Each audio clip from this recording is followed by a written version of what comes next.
इतना अद्भुत भगवान श्री कृष्ण के कुछ ऐसे पाठ हैं, कुछ ऐसे मंत्र हैं। एक तो भगवान श्री कृष्ण की जो गीता है सारी, वो एक ही गीता है। जैसे हम वार्तालाप करते हैं तो हम 1 घंटा 2 घंटा बोल लेते हैं, तो हम फिर उसके बाद भी अध्याय कर लेते हैं।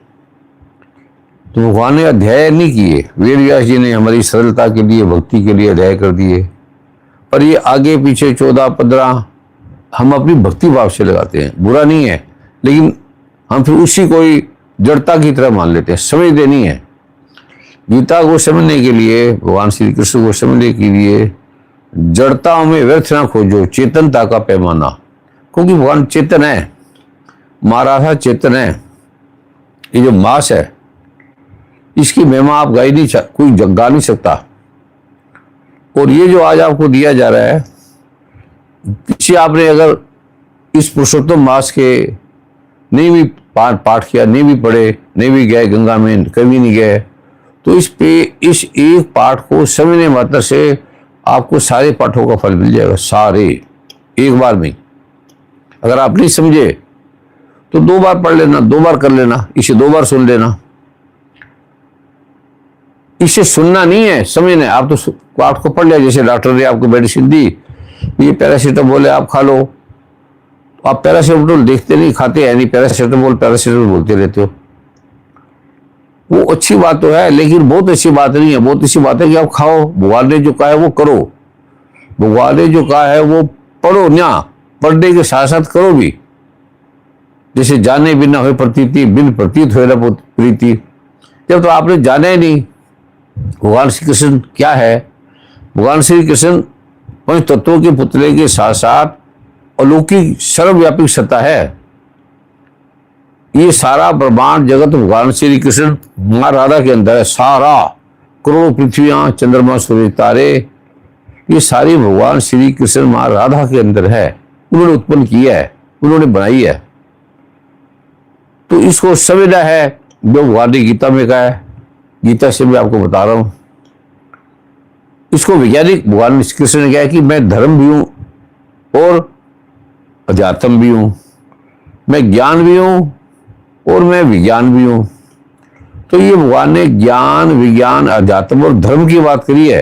अब आप पढ़ते हैं, बहुत अच्छी बात है, पढ़ते हैं, बहुत अच्छी बात है, लेकिन पढ़ने को समझना उसे भी अच्छी बात है, लेकिन समझने के साथ साथ करना वो अति उत्तम बात है। आप करते नहीं।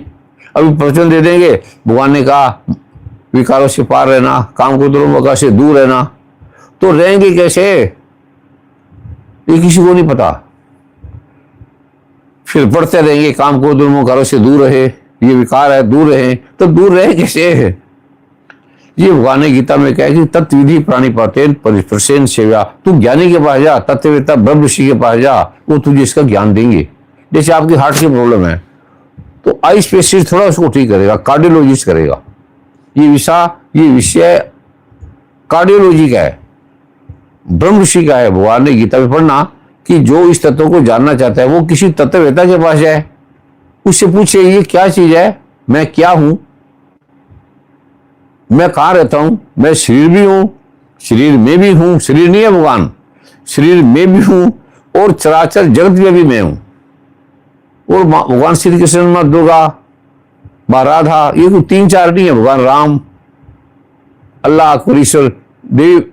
जो दुर्गा माँ है वो स्वयं करी वेद में, ऋग्वेद में कह रही है कि मैं अल्लाह भी मैं हूं। कहते हैं जो भी चराचर का दिखाई दे रहा है वो मैं ही हूं।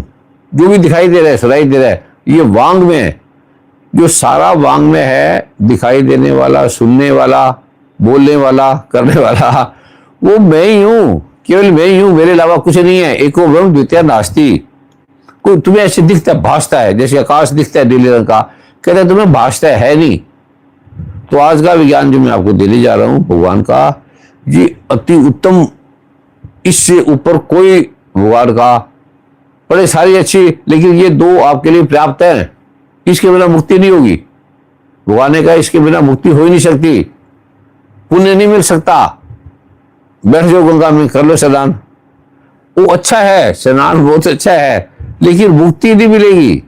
ये भगवान ने कहा है, जो ऐसा करेगा उसको सब ऐश्वर्य मिलेगा, सब चीजें मिलेगा। जो ऐसा नहीं करता उसका नाश हो जाएगा। नाश होने का अर्थ है कि वो फिर बार बार भटकेगा, बार बार आएगा योनि में, इस शरीर का नाश हो जाएगा। ये शरीर केवल मिला है भगवान की शरण में जाने का, केवल, और कोई मार्ग नहीं।